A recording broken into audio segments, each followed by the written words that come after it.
In this episode, we talk about the reason why the biggest climate conference this year has set a rather modest goal for itself, and what that says about the state of global ambition today.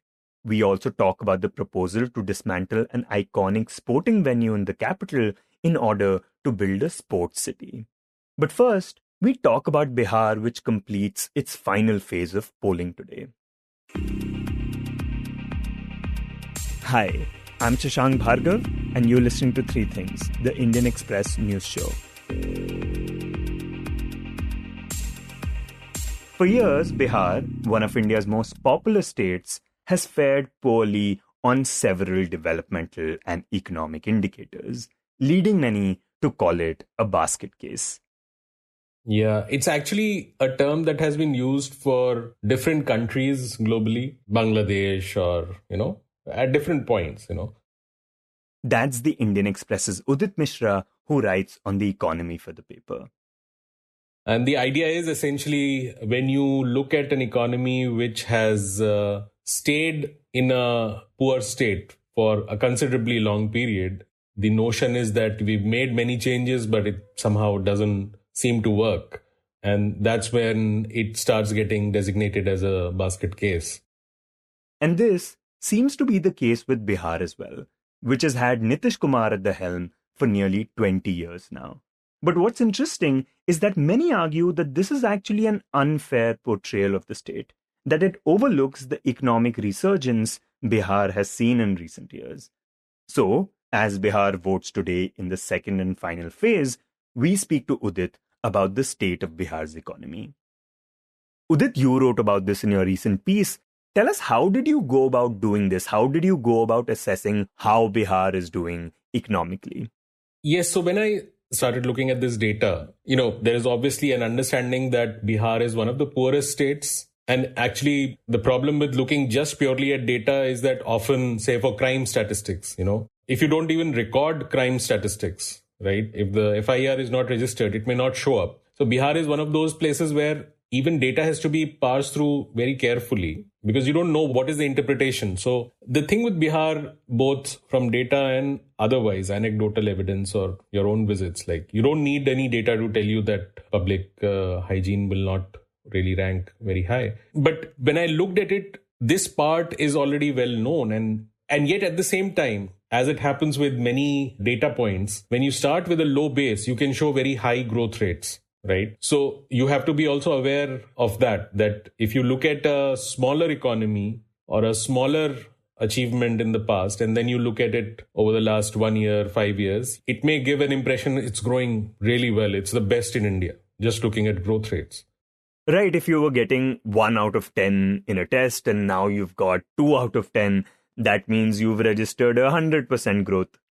Exactly. And no other state would be able to do it. But the reason why no other state would register such a growth is because they were not so poor in the to begin with. So when you're looking at data or you're looking at a place like Bihar, your assessment has to be different. It cannot be just the way you would perhaps analyze any other economy. And so I thought about it and I felt that maybe one way to more robustly understand whether Bihar is done well or not is to look at it whether there's a big gap between Bihar and the rest of the country, or at least Bihar and the states where most Biharis migrate, say a Punjab or Maharashtra or even a Kerala. Kerala, incidentally, is the state which recently declared that it's free of extreme poverty. So the idea I thought was, let's look at whether Bihar is converging towards the rest of India's standard. So I thought, let's look at that. And obviously within a piece, it's not possible to look at all the data on all the variables. I tried to look at many and then used only 3 because there was just too much data to sort of parse through. So yeah, that was the idea, that let's look at whether Bihar is coming closer to India's standards or not, regardless of what the growth rates might be. Right. And now the first metric you looked at was the state's economic output. Tell us, why did you focus on this and what does the economic output of a state, its gross state domestic product, tell us? Yeah, so I mean, a lot of people do say that the world is obsessed with GDP. And this is basically GDP at the state level. But there's a reason why the whole world is obsessed with GDP, is because it gives you the first macro understanding of what is happening to the state of the economy. If the overall size of the economy is not growing or not growing fast enough, then it's almost a foregone conclusion that you would not be improving on poverty, you would not be creating enough jobs, you would not be having more factories, So it's almost a foregone. So for simplicity's sake, the first macro variable you always look at in any economy is, let's look at the size of your economy. Has it been growing? Has it been growing fast enough or not? Or has it been contracting or whatever? So this is the real state gross GDP is basically giving you that impression. And I again wanted to look at not just the absolute amount increase, because obviously India is growing and all states in India are growing at some fair clip. But you have to look at whether Bihar's GDP, its growth, is bridging the gap with states like Maharashtra, Punjab, Uttar Pradesh, Gujarat, West Bengal. And how does Bihar compare to these states, many of which are places that many people from Bihar actually migrate to? Yes, so like in this selection of 6 states, where I compare it to Kerala, Maharashtra, Punjab and Gujarat, and then Uttar Pradesh and West Bengal as 2 states which are very similar in a similar state of economic affairs, we find that Bihar is actually caught up in terms, bridge the gap a bit with Kerala and West Bengal. The gap between Bihar's economy and UP and Gujarat's economy has increased. And with Punjab and Maharashtra, the gap is the same as it was, say, from 2011-12, so almost 12 years ago. And I've taken data for a longer period for which we don't have to do too much change. And in Bihar's case, it is interesting that regardless of who was ruling in terms of political combinations, the chief minister largely remained the same, which is Mr. Nitish Kumar. So there is a certain clarity on what's happening. So it's a mixed bag in terms of Bihar trying to catch up with the rest of the states. And it has improved a bit in terms of the gap with, say, states like Kerala or West Bengal. And the point of saying that it has bridged the gap a bit with, say, Kerala or West Bengal doesn't mean that its GDP is higher than Kerala or West Bengal. It's just that the total increase in Bihar's GDP has been slightly more than there. And so it has bridged the difference between them by a small amount. Right, so the gap between them is not as wide anymore. But now the second metric you look at is the per capita economic output. Now, I suppose the reason this is important is because you not only want to look at the overall growth, but how that growth has happened in an equitable manner across different sections of the population. Yes, so per capita GDP is typically the global metric for prosperity of people, right? Just as the overall health, the macro variable is overall size of the economy. But then you get into this slightly nuanced thing that, okay, what's happening to per capita GDP? And it gives you immediately a reflection of, how many people are there and whether they are doing well. So India's GDP, for example, is now 4th largest in the world. But, in per capita GDP, we might have overtaken Great Britain, but, per capita GDPs in Britain might be 10 times ours. So similarly, it's just because we are putting more people, we are using more people to achieve the same economic output. So I looked at the per capita GDP also, and there it comes through that regardless of whatever was happening in the overall size of the economy, that it was in some places bridging the gap. In terms of per capita GDP, actually the gap has expanded between Bihar and the 6 states that we looked at in this exercise: Kerala, Maharashtra, Punjab, Uttar Pradesh, West Bengal and Gujarat. So across the board, an average Bihari is worse off in a relative sense than anybody in these states from 12 years ago. And 12 years ago was already pretty bad, right? So yes, incomes have increased, but not by the same amount that they should have. And that's why, that would explain why people continue to migrate and with such vehemence. So this in a way shows that while progress has happened, it has clearly not happened across the board and it has not happened for everyone. Yeah, the idea here is that the population is growing. Bihar is actually growing at a faster clip than even UP in terms of population. So Bihar has to actually grow its economy much faster. It cannot just base it on or sit on its laurels that, okay, I've done 7% growth or 8% growth. That is great enough, because your population is also increasing and you're already starting from a very low base. And so that is what is coming through in this data, that the overall size of the economy relative to the size of population and the increase in population, Bihar is not doing well, at least not as well as it would want when in relation to all these states. And as I said, again, poverty and all of these things are relative concepts. Biharis would feel poor because in the last 12 years, they would find that people in other states are doing better and they have better prospects if they were to migrate. Okay, now Udit, the third metric you looked at was the contribution of the manufacturing sector. And this is an important metric because manufacturing not only creates jobs, which in Bihar's context would mean that people won't have to migrate, but it also has a multiplier effect. Because while you're giving jobs, you're also creating products, which if they are of good quality, you can export them not just outside the state, but even outside the country. So tell us how Bihar fares when we look at its manufacturing output. So this actually is the most interesting table that I came across. And I had other data on several other tables, but then I dropped it and used this because this is a story in itself. Because the data here is showing is that Bihar has done remarkably well on manufacturing in terms of relative competencies. It has bridged the gap with 5 of the 6 states that we took in this example. And quite sharply, for example, Maharashtra, the manufacturing value added, just think of how much manufacturing is adding to the state's economy. That number was more than 16 times what was manufacturing adding in Bihar in 2011-12. And that number has plummeted to just around 10 times of what it was. It was 16 times Bihar, and it was now only 10 times Bihar in 23-24. And so I wondered what has happened.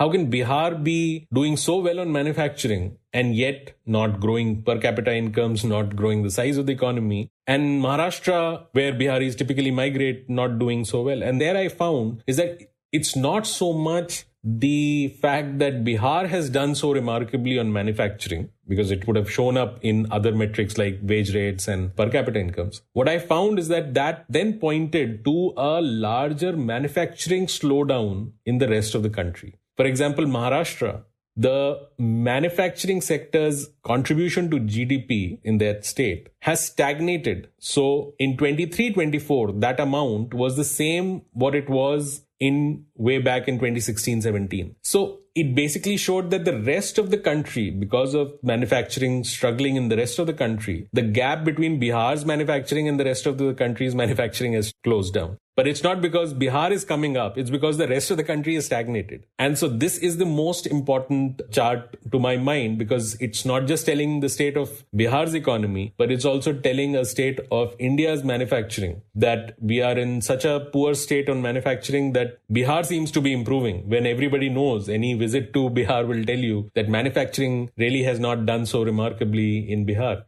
Yeah, and that makes sense because even the government has been waiting for the private sector to invest, but it has not done that so far.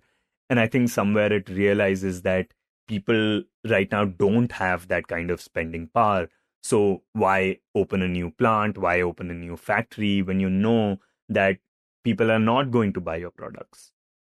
Yeah, this is a scary table because, Bihar bridging the gap with the rest of the country should happen in only one way, that Bihar grows much faster than the rest of the country and bridges the gap. But in this table, what we are seeing is that the gap is being bridged, not because Bihar is doing so remarkably well, but because the rest of the country is just falling to Bihar's standards. It's falling closer to Bihar now. There is only one exception there in Gujarat, and I've not done it for all the states, but the 6 states that I've taken are some of the biggest states in the country, cover most of the population, and give you a good geographical spread also. So it tells you a fairly remarkable story of decline in manufacturing or stagnation in manufacturing in the country. And now from talking about domestic concerns, we move on to discussing global ones. The 30th edition of the United Nations Climate Conference, or COP30, began yesterday in Brazil. but with an unusually modest goal: to simply restore faith in the global climate process. Now, this is in light of the fact that despite being 3 decades into the global climate negotiations, greenhouse gas emissions are still rising, and the 2030 target of cutting them by 43% looks increasingly out of reach. And so, at the center of this year's meeting is a growing crisis of trust, especially considering that the United States, the world's largest historical emitter, has once again withdrawn from the Paris Agreement, leaving developing nations increasingly disillusioned. So, to understand what's at stake at COP30 and why the world's most important climate change meeting is as much about credibility as carbon, my colleague Ichha Sharma spoke to the Indian Express's Amitabh Sinha. Amitabh, you have covered quite a few of these conferences. So tell us, after 30 years of COPs, are we reaching a fatigue point in the process? Or does the fact that countries still show up signal hope? So, not exactly fatigue point. And I think countries not just show up, most of them show up quite enthusiastically and in a lot of hope. But more than fatigue, there is certainly an element of frustration. And that frustration emanates from the fact that the pace of climate action so far in the last 30 years that the world has been trying to fight climate change, the pace of climate action has not been commensurate to the scale of the problem. So our listeners would be probably aware of the temperature targets that have been enshrined in the Paris Agreement. The goal is to keep global rise in temperatures below 1.5 degrees from the pre-industrial times. Now, I'm sure a lot of our listeners would be aware that last year, 2024, the 1.5 degree temperature target was breached. So 1 year, the 1.5 degree target has already been breached. And going by the current trend, it's likely to become a normal affair in maybe 5 or 10 years that consistently the annual temperatures would be 1.5 degrees higher than the pre-industrial times. While at the same time, the global emissions of greenhouse gases, which are the main reason for global warming, those emissions are still rising. So the frustration actually comes from this, that the pace of climate action, what needed to happen, basically, that has not happened till now. And therefore, we are likely to miss the 2030 targets as well. And, the 1.5 degree target, as I said, is almost out of reach already. And the next, the fear is that even the 2 degree target is likely to go out of the window very soon. So the frustration emanates from that. But I think most countries, if you ask them, are still hopeful that something can be done. Right, and Amitabh, besides this, and we've actually spoken about this earlier as well during COP29, that developing countries are clearly frustrated with the lack of adequate climate finance and technology transfers as well. So would you say the trust deficit between the global north and south has now become the biggest obstacle? Yes, I mean, finance, technology certainly are issues that frustrate the developing countries. They are extremely disappointed with the fact that the developed countries have not even taken adequate measures to reduce their emissions, right? I mean, as our readers would also be aware that the United States has pulled out of the Paris Agreement. It happened immediately after Donald Trump became president in January this year. Now, the important thing here is the United States is still the largest historical emitter. By historical emitter, I mean, since the start of the industrial age till now, cumulatively, the United States has produced more greenhouse gases than any other country. And therefore, under, the polluters pay principle sort of a thing that the climate change architecture applies, the United States also has the biggest responsibility to do the cleanup action, meaning it has the biggest responsibility to,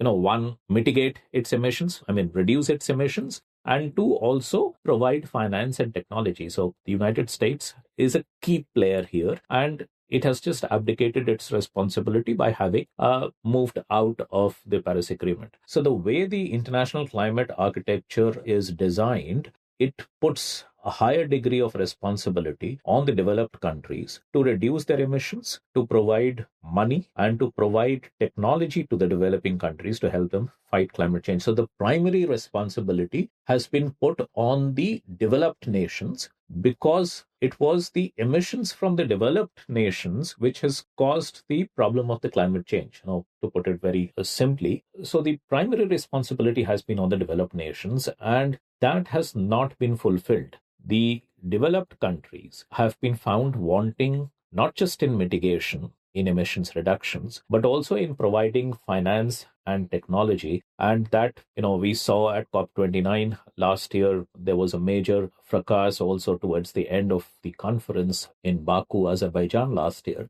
The developing countries have been angry, have been very disappointed, and extremely frustrated.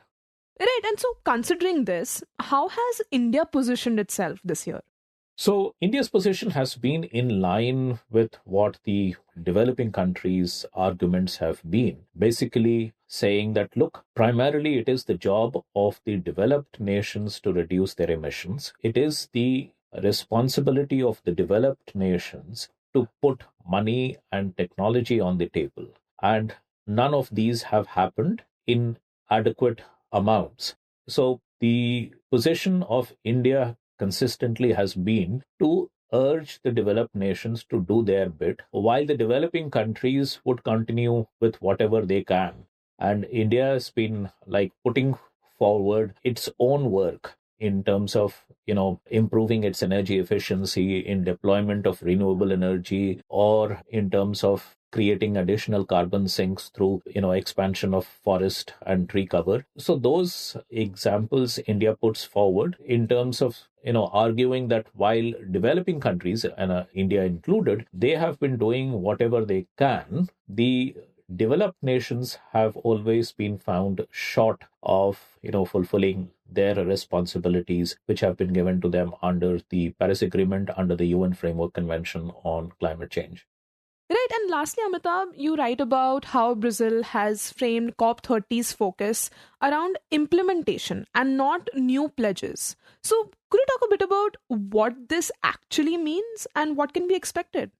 Let's begin with 2015 Paris Agreement. It's been 10 years of Paris Agreement. And there's a lot of things that have been agreed upon, a lot of promises that have been made, but not many of those promises have been kept. So what Brazil has been saying is that, let's get to implementing those pledges, those promises. Let's get into the implementation phase rather than making any new promises by all those countries. So as an example, on the sidelines of these climate meetings, a lot of countries get together to make voluntary pledges also. And those are not mandatory things. And Brazil, actually, what they did was they looked at all these kind of promises that have been made since 2015 Paris Agreement. And they counted all of them, and it came to nearly 600 different kinds of climate actions that had been promised by, one or a variety of different countries or groups of countries. And when they started to take account of each of these actions, what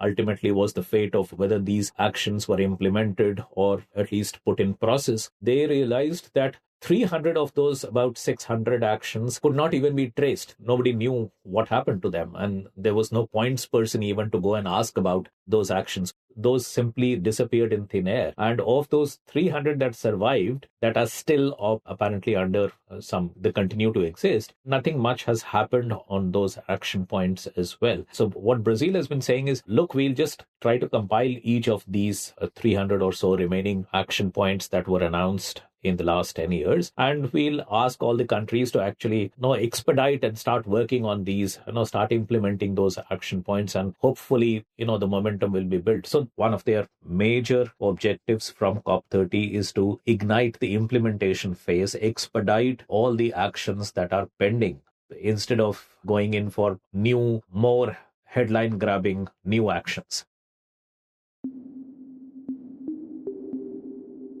And finally, we talk about a major infrastructure project that is currently being envisioned in Delhi.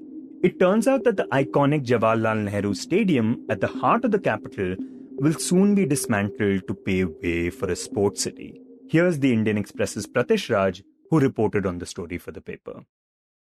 First of all, it's a very ideation phase thing. Okay, right now there is a proposal which says that the 102-acre area of the Jawaharlal Nehru Stadium complex, which is like quite huge, they want to utilize it completely. So what they are planning right now is to dismantle the stadium and build a sports city on like terms of, there are quite a bit of sports city. In Doha, there is a sports city. In UAE, there is a Abu Dhabi sports city. So what necessarily a sports city is, basically you have residential complexes also, players who come to participate, they stay there. You have 2 or 3 stadiums which cater to most of the disciplines. You have a football stadium, athletic stadium, and then multi-purpose halls which cater to indoor sports. So right now what we know is that it's a proposal that has been made by the sports ministry. They are studying the other sports cities on like how they were done, what time they took, what are the facilities they have. So right now that's all we know. And Pratish, do we know why they're planning to dismantle the Nehru Stadium? And if they are building a sports city, why can't they just incorporate this stadium into it? So I think the prime reason what I understand is that because the old construction which was there, it was not using the whole area. What my sources told me was that only they are able to use 35 to 40% of that 102 crore, area. So they want to utilize it more. And for that, there need to be relocation and dismantling. So right now, the stadium houses the Sports Authority of India, National Anti-Doping Agency, all these offices are there. So the whole idea is to utilize the area more, because you don't get this big area in center of a city, right? That's the, I think, thought process behind it. And the Nehru Stadium, of course, is very iconic, and visually it's very striking, and it has been part of the city's history. Can you talk about that a bit? Yeah, so if you go back, it was created in 1982 for the last time India hosted a Asian Games. So, and then 2010 Commonwealth Games. So you can sum it up by saying the last 2 biggest sporting events that India were hosted, this stadium was at the heart of those 2 organizations, Apart from that, it's visually striking. You are absolutely right. There are Mondo tracks, which makes it more beautiful now, the blue tracks, which has been relayed recently. And I think it's a quite an iconic stadium, which if dismantled, not sure again, it's ideation phase. If dismantled, it will definitely take a part of the history of the city with itself. You were listening to 3 Things by the Indian Express. Today's show was edited and mixed by Suresh Pawar and produced by Ichha, Sharma and me, Shashank, Bhargava. If you like the show, then do subscribe to us wherever you get your podcasts. You can also recommend the show to someone you think will like it. Share it with a friend or someone in your family. It's the best way for people to get to know about us. You can also tweet us at Express Audio and write to us at podcast@indianexpress.com.